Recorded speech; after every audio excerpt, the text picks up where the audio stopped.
Hello viewers, welcome to Ooty cooking channel. இன்னைக்கு உருளைக்கிழங்கும் நூடுல்ஸை வச்சு ரொம்பவே சூப்பரான டேஸ்ட்டில் நல்லா கிறிஸ்பியான ஒரு ஸ்நாக்ஸ் ரெசிபி தான் செய்ய போகிறோம். குழந்தைங்கலேருந்து பெரியவங்க வரைக்கும் எல்லாரும் விரும்பி சாப்பிடக்கூடிய பொட்டேட்டோ மேகி ஃபிங்கர் எப்படி செய்யறதுன்னு பார்க்கலாம் வாங்க. நான் இங்கே 3 பெரிய சைஸ் உருளைக்கிழங்க நல்லா வேக வச்சு தோல் உரித்து எடுத்து வச்சுருக்கேன். இந்த உருளைக்கிழங்க ஒரு கிரேட்டரில் வச்சு நல்லா துருவி எடுத்துக்கோங்க. உருளைக்கிழங்கு எல்லாத்தையுமே நல்லா திருவி எடுத்ததுக்கு அப்புறமா இந்த ரெசிபிக்கு தேவையான அளவு உப்பு சேர்த்துக்கலாம். இது கூடவே 1 டீஸ்பூன் அளவுக்கு மிளகாய் தூள் சேர்த்துருக்கேன். நீங்கள் உங்கள் காரத்துக்கு தகுந்த மாதிரி மிளகாய் தூள் சேர்த்துக்கோங்க. இது கூடவே 1/2 டீஸ்பூன் அளவுக்கு பெப்பர் பவுடர் சேர்த்துருக்கேன். கூடவே 2 பெரிய வெங்காயத்தை நல்லா பொடியாக கட் பண்ணி சேர்த்துக்கலாம். இது கூடவே ஒரு கைப்பிடி நிறைய மல்லி இலையை நல்லா பொடியாக கட் பண்ணி எடுத்திருக்கேன். இதையும் சேர்த்துட்டு இது எல்லாத்தையுமே நல்லா கலந்து விட்டுருங்க. நான் பச்சை மிளகாய் சேர்க்கல, குழந்தைங்க சாப்பிடும் போது இடையிடையே டிஸ்டர்ப் பண்ணும். நீங்கள் பச்சை மிளகாய் சேர்க்கறதா இருந்தால் சேர்த்துக்கலாம். எல்லாத்தையும் நல்லா கலந்து விட்டதுக்கு அப்புறமா இதில் 3 டேபிள் ஸ்பூன் அளவுக்கு அரிசி மாவு சேர்த்துக்கலாம். அரிசி மாவு சேர்த்துட்டு நல்லா கலந்து விட்டுருங்க. உருளைக்கிழங்குல இருக்க ஈரப்பதத்தை போக்குறதுக்காக தான் நம்ம இந்த அரிசி மாவு சேர்க்குறோம். அதே மாதிரி அரிசி மாவு சேர்க்குறப்போ இன்னும் நல்லா கிறிஸ்பியாகவும் இருக்கும். ஒருவேளை உங்களுக்கு இன்னும் கொஞ்சம் ஈரப்பதமாக இருக்குன்னு நினச்சிங்கன்னா கூட ஒரு 2 டேபிள் ஸ்பூன் அளவுக்கு அரிசி மாவு சேர்த்து நல்லா கலந்து எடுத்துக்கோங்க. அரிசி மாவு சேர்த்து நல்லா கலந்து விட்டதுக்கு அப்புறமா கையில் எண்ணெய் தொட்டு மாவை ஒரு மீடியம் சைஸ் பாலாக உருட்டி எடுத்துக்கோங்க.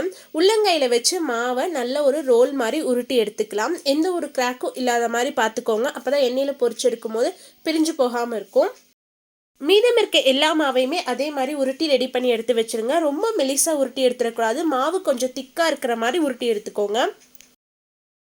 உருளைக்கிழங்கு எல்லாத்தையுமே ரோல் பண்ணி ரெடியாக எடுத்து வச்சுருக்கேன். இப்போது ஒரு சின்ன சைஸ் மேகி பேக்கெட் எடுத்திருக்கேன். இதை நல்லா உடச்சி எடுத்துக்கலாம். மேகி ஒன்றோட ஒன்று ஒட்டி இருக்காமல் இந்த மாதிரி சின்ன சின்ன பீஸாக இருக்கிற மாதிரி நல்லா உடச்சி எடுத்துக்கோங்க. உருளைக்கிழங்கு ரோல்ஸை கோட் பண்ணி எடுக்கிறதுக்காக ஒரு பிளேட்டில் 3 டேபிள் ஸ்பூன் அளவுக்கு மைதா மாவு சேர்த்துருக்கேன். நீங்கள் மைதா மாவுக்கு பதிலாக கார்ன்ஃப்ளவர் மாவு வேணாலும் சேர்த்துக்கலாம். இது கூடவே 1/4 டீஸ்பூன் அளவுக்கு உப்பு சேர்த்துக்கலாம். கூடவே 1 டீஸ்பூன் அளவுக்கு மேகி மசாலா சேர்த்துக்கலாம். நீங்கள் மேகி மசாலா சேர்க்க வேணாம்னு நினச்சிங்கன்னா அதுக்கு பதிலாக 1 டீஸ்பூன் அளவுக்கு கரம் மசாலா சேர்த்துக்கோங்க. இது எல்லாத்தையுமே முதல்ல நல்லா கலந்து விட்டுட்டு கொஞ்சம் கொஞ்சமாக தண்ணி சேர்த்து இந்த மாவை எந்த ஒரு கட்டிகளும் இல்லாத மாதிரி ஒரு நல்ல திக்கான பேஸ்ட்டாக கலந்து எடுத்துக்கோங்க.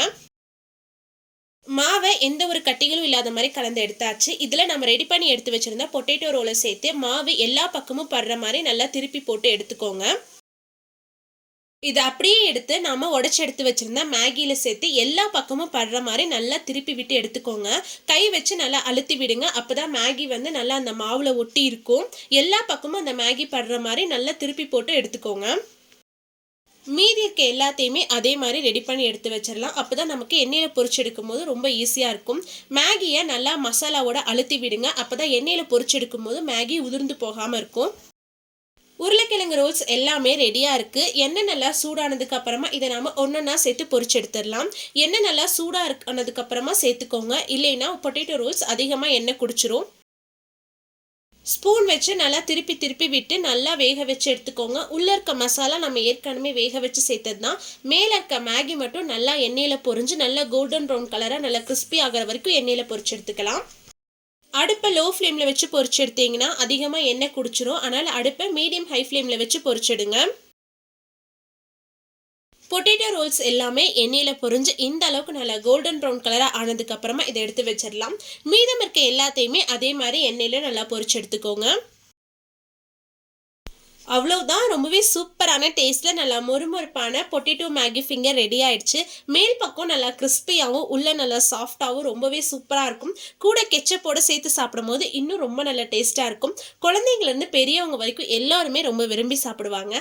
கண்டிப்பாக நீங்களும் இதே மாதிரி உங்கள் வீட்டில் செஞ்சு பார்த்துட்டு எப்படி இருந்துச்சுன்னு மறக்காமல் கமெண்ட்ஸில் சொல்லுங்கள்.